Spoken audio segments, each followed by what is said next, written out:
Hello दोस्तों, स्वागत है आप सभी का हमारे यूट्यूब चैनल बेसिक क्लासेस पे। तो चलिए दोस्तों, बिना किसी देरी के हम आज संविधान के कुछ महत्वपूर्ण सवाल करने वाले हैं। ठीक है दोस्तों, जो लगातार कुछ पेपरों में पूछे जा रहे हैं, जो काफ़ी आपकी परीक्षा के लिए काफ़ी इंपॉर्टेंट होने वाले हैं। तो चलिए दोस्तों, बिना किसी देरी के शुरू करते हैं। तो दोस्तों, जैसा कि आप सभी देख पा रहे हैं, हमारा सवाल नंबर 1 क्या कह रहा है कि भारतीय संविधान के जनक कौन है। ठीक है दोस्तों, किसके, हमारे संविधान के जो जनक कौन है। तो दोस्तों, आपको पता ही होगा हमारे संविधान के जनक कौन है दोस्तों, डॉक्टर भीमराव अंबेडकर। ठीक है दोस्तों, तो कौन है, doctor Bhimrao Ambedkar. Option number दोस्तों कौन सा हो जाएगा, ए हो जाएगा। दोस्तों, हमारे संविधान के जनक कौन है, डॉक्टर भीमराव अंबेडकर। ठीक है दोस्तों, तो चलिए दोस्तों नेक्स्ट सवाल देखते हैं। जैसे कि आप सभी देख पा रहे हैं दोस्तों, हमारे संविधान सवाल नंबर 2 क्या कह रहा है कि संविधान सभा के स्थायी अध्यक्ष कौन है। ठीक है दोस्तों, किसके, संविधान सभा के स्थायी अध्यक्ष कौन है।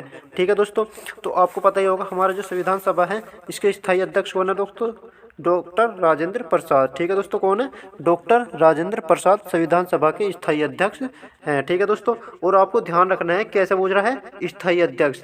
तो इसका आंसर कौन सा हो जाएगा दोस्तों, option number C, doctor Rajendra Prasad. तो चलिए दोस्तों नेक्स्ट सवाल देखते हैं। जैसे कि आप सभी देख पा रहे हैं दोस्तों, सवाल नंबर 3 क्या कह रहा है, संविधान सभा के संवैधानिक सलाहकार कौन है। ठीक है दोस्तों, तो हमारे से पूछ रहा है कि संविधान सभा के संवैधानिक सलाहकार कौन है। तो दोस्तों आपका आंसर कौन सा हो जाएगा, वेनेगल नरसिंह राव। ठीक है दोस्तों, कौन सा हो जाएगा, वेनेगल Narasimha Rao, option number D. ठीक है दोस्तों, कौन सा हो जाएगा, ऑप्शन नंबर डी। काफ़ी इंपॉर्टेंट सवाल है दोस्तों ये, और कई बार पूछा जा चुका है। तो ठीक है दोस्तों, तो चलिए नेक्स्ट सवाल देखते हैं। जैसा कि आप सभी देख पा रहे हैं, नेक्स्ट सवाल में क्या कह रहा है, संविधान सभा में चुने हुए स्थायी अध्यक्ष कौन है। ठीक है दोस्तों, कैसा स्थायी अध्यक्ष। तो दोस्तों आप सभी को पता होगा संविधान सभा में चुने हुए स्थायी अध्यक्ष कौन है, डॉक्टर राजेंद्र प्रसाद। ठीक है दोस्तों, कौन है, डॉक्टर राजेंद्र प्रसाद संविधान सभा के स्थायी अध्यक्ष हैं। तो ऑप्शन नंबर सी हो जाएगा दोस्तों। तो चलिए दोस्तों नेक्स्ट सवाल देखते हैं। नेक्स्ट सवाल क्या कह रहा है, संविधान सभा की प्रारूप समिति के अध्यक्ष कौन है। कौन से, प्रारूप समिति के अध्यक्ष। ठीक है दोस्तों, काफ़ी इंपॉर्टेंट सवाल है, लगभग 90% अभी तक पूछा जा चुका है। ठीक है दोस्तों, 90% ये लगातार सवाल पूछा जा रहा है कि संविधान सभा के प्रारूप समिति के अध्यक्ष कौन है। तो दोस्तों कौन सा हो जाएगा, option number A, doctor Bhimrao Ambedkar. कौन सा हो जाएगा दोस्तों, option number A, doctor Bhimrao Ambedkar संविधान सभा की प्रारूप समिति के अध्यक्ष हैं। ठीक है दोस्तों, तो चलिए दोस्तों नेक्स्ट सवाल देखते हैं।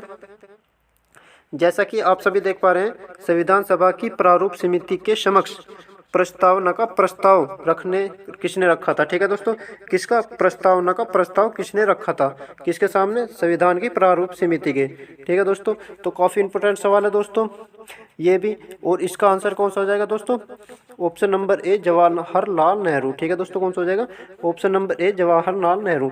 क्योंकि ये जो संविधान प्रारूप समिति दोस्तों ये काफ़ी इंपॉर्टेंट थी। ठीक है दोस्तों, तो इसका आंसर कौन सा हो जाएगा, option number A, Jawaharlal Nehru. तो चलिए दोस्तों नेक्स्ट सवाल देखते हैं। जैसा कि आप सभी देख पा रहे हैं, हमारा सवाल नंबर 7 क्या कह रहा है, सवाल नंबर 7 कह रहा है कि संविधान सभा के अस्थायी अध्यक्ष कौन थे। दोस्तों वहाँ पर पूछा था स्थायी, और यहाँ पर पूछ रहा है अस्थायी। ठीक है दोस्तों, कौन सा, अस्थायी। यह भी काफ़ी महत्वपूर्ण सवाल है दोस्तों, अस्थायी। देखो स्थायी और अस्थायी में थोड़ा ही अंतर है दोस्तों, यहाँ पर अस्थायी अध्यक्ष पूछ रहा है, वहाँ पूछा था स्थायी। स्थायी अध्यक्ष कौन था दोस्तों, डॉक्टर राजेंद्र प्रसाद। हमारे स्थायी अध्यक्ष कौन थे, डॉक्टर राजेंद्र प्रसाद। लेकिन इसमें पूछा है अस्थायी अध्यक्ष, तो अस्थायी अध्यक्ष कौन है दोस्तों, डॉक्टर सच्चिदानंद सिन्हा। ठीक है दोस्तों, कौन से, सच्चिदानंद सिन्हा, ऑप्शन नंबर बी। ठीक है दोस्तों, तो इसका आंसर कौन सा हो जाएगा, इसका आंसर हो जाएगा दोस्तों ऑप्शन नंबर बी, सच्चिदानंद सिन्हा। ठीक है दोस्तों, तो चलिए दोस्तों नेक्स्ट सवाल देखते हैं। जैसा कि आप सभी देख पा रहे हैं दोस्तों, 8वां सवाल नंबर क्या कह रहा है कि संविधान सभा की स्थापना कब हुई थी। ठीक है दोस्तों, जो हमारा संविधान था वो कब स्थापना हुई थी। तो दोस्तों आप सभी को पता होगा, इसमें पूछ रहा सभा। ठीक है दोस्तों, सभा, संविधान सभा, ना कि संविधान की। इसे कह रहा संविधान सभा की स्थापना कब हुई थी। तो दोस्तों कब हुई थी, ये हुई थी दोस्तों 9 दिसंबर 1946 को। ठीक है दोस्तों, कब हुई थी, 9 दिसंबर 1946 को, ऑप्शन नंबर बी। ठीक है दोस्तों, तो चलिए दोस्तों नेक्स्ट सवाल देखते हैं। जैसा कि आप सभी देख पा रहे हैं, नेक्स्ट सवाल में क्या कह रहा है, संविधान सभा की पहली बैठक कब हुई थी। ठीक है दोस्तों, कैसी पहली बैठक, काफ़ी इंपॉर्टेंट, बहुत ज़्यादा बार पूछा जा चुका है कि संविधान सभा की पहली बैठक कब हुई थी। तो दोस्तों कब हुई थी, ये भी 9 दिसंबर 1946 को हुई थी। ठीक है दोस्तों, कब, 9 दिसंबर 1946 को, ऑप्शन नंबर बी। तो चलिए दोस्तों नेक्स्ट सवाल देखते हैं। अब नेक्स्ट सवाल में क्या कह रहा है दोस्तों, ये कह रहा है कि संविधान सभा ने संविधान को अंतिम रूप से किस दिन पारित किया था। ठीक है दोस्तों, कैसा, संविधान सभा ने संविधान को अंतिम रूप से किस दिन पारित किया था। तो दोस्तों आप सभी को पता होगा अंतिम रूप से किस दिन पारित किया था, ये क्या था, 26 नवंबर 1949 को। ठीक है दोस्तों, कब हुआ था, जो हमारा 26 नवंबर 1949 को हमारा संविधान सभा क्या हुआ था, पारित किया गया था। ठीक है दोस्तों, अंतिम रूप से पारित किया गया था। ठीक है दोस्तों, तो इसका आंसर कौन सा हो जाएगा, इसका आंसर हो जाएगा दोस्तों ऑप्शन नंबर सी। तो चलिए दोस्तों नेक्स्ट सवाल क्या कह रहा है, नेक्स्ट सवाल कह रहा है संविधान सभा के कितने सदस्यों ने संविधान पर हस्ताक्षर किए थे। ठीक है दोस्तों, किस पर, संविधान पर हस्ताक्षर करने वाले कितने सदस्य थे। ठीक है दोस्तों, तो कितने थे, हमारे 284, कितने थे, 284, ऑप्शन नंबर सी। ठीक है दोस्तों, कितने थे, 284। लेकिन इसमें एक महत्वपूर्ण सवाल ये भी आता है, जो संविधान सभा पर हस्ताक्षर करने वालों में कितनी महिलाएं थी। तो दोस्तों ये काफ़ी बार पूछा जा चुका है कि संविधान सभा पर हस्ताक्षर करने वालों में कितनी महिलाएं थी। तो दोस्तों कितनी महिलाएं थी, ये थे हमारी 29 महिलाएं थी। ठीक है दोस्तों, कितनी थी, 29 महिलाएं थी। तो चलिए दोस्तों नेक्स्ट सवाल देखते हैं। अब नेक्स्ट सवाल में क्या कह रहा है दोस्तों, प्रारंभ में संविधान में कितने अनुच्छेद और अनुसूचियां थी। ठीक है दोस्तों, कह रहा है कि जब हमारा संविधान प्रारंभ हुआ था उसमें कितने अनुच्छेद और कितनी अनुसूचियां थी।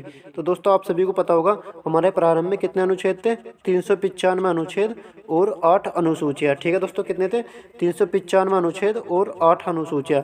वर्तमान में कितने हैं दोस्तों, 395 अनुच्छेद हैं, लेकिन अनुसूचियां कितनी होगी दोस्तों, ये अनुसूचियां होगी दोस्तों 12। ठीक है दोस्तों, कितनी हो गई, 12 हो गई। तो इसका महत्वपूर्ण सवाल है दोस्तों, आपको ध्यान रखना है, प्रारंभ में कितनी थी, 395 अनुच्छेद और 8 अनुसूचियां, लेकिन वर्तमान में कितनी है, 395 अनुच्छेद और 12 अनुसूचियां। ठीक है दोस्तों, तो चलिए दोस्तों नेक्स्ट सवाल देखते हैं। नेक्स्ट सवाल में क्या कह रहा है, भारत का संविधान बनने में कितना समय लगा था। ठीक है दोस्तों, जब हमारा संविधान बनकर तैयार हुआ था तो उसमें कितना समय लगा था। तो दोस्तों कितना समय लगा था, 2 वर्ष 11 माह और 18 दिन। ठीक है दोस्तों, कितना लगा था, 2 वर्ष 11 माह और 18 दिन। ठीक है दोस्तों, कितना, 2 वर्ष 11 माह और 18 दिन। ऑप्शन नंबर कौन सा हो जाएगा दोस्तों, ए। तो इसका आंसर कौन सा हो जाएगा दोस्तों, ऑप्शन नंबर ए, 2 वर्ष 11 माह और 18 दिन। तो चलिए दोस्तों नेक्स्ट सवाल देखते हैं। नेक्स्ट सवाल में क्या कह रहा है, भारत का संविधान कब लागू हुआ था। ठीक है दोस्तों, जब हमारा संविधान बनकर तैयार हो गया था तो दोस्तों कब लागू हुआ था, आप सभी को पता होगा दोस्तों, काफ़ी इंपॉर्टेंट सवाल है। हमारा संविधान कब लागू हुआ था, 26 जनवरी 1950 को। ठीक है दोस्तों, कब हुआ था, 26 जनवरी 1950 को, ऑप्शन नंबर ए। तो हमारा संविधान कब लागू हुआ था, 26 जनवरी 1950 को। ठीक है दोस्तों, तो चलिए दोस्तों नेक्स्ट सवाल देखते हैं। नेक्स्ट सवाल में क्या कह रहा है दोस्तों, जो भारत का राष्ट्रपति बनने के लिए न्यूनतम आयु कितनी होनी चाहिए। ठीक है दोस्तों, ये भी बहुत ही बार लगभग 100 के 100% पूछा जा चुका है और लगातार पूछा जा रहा है। ठीक है दोस्तों, कह रहा है कि भारत का राष्ट्रपति बनने के लिए न्यूनतम आयु कितनी होनी चाहिए।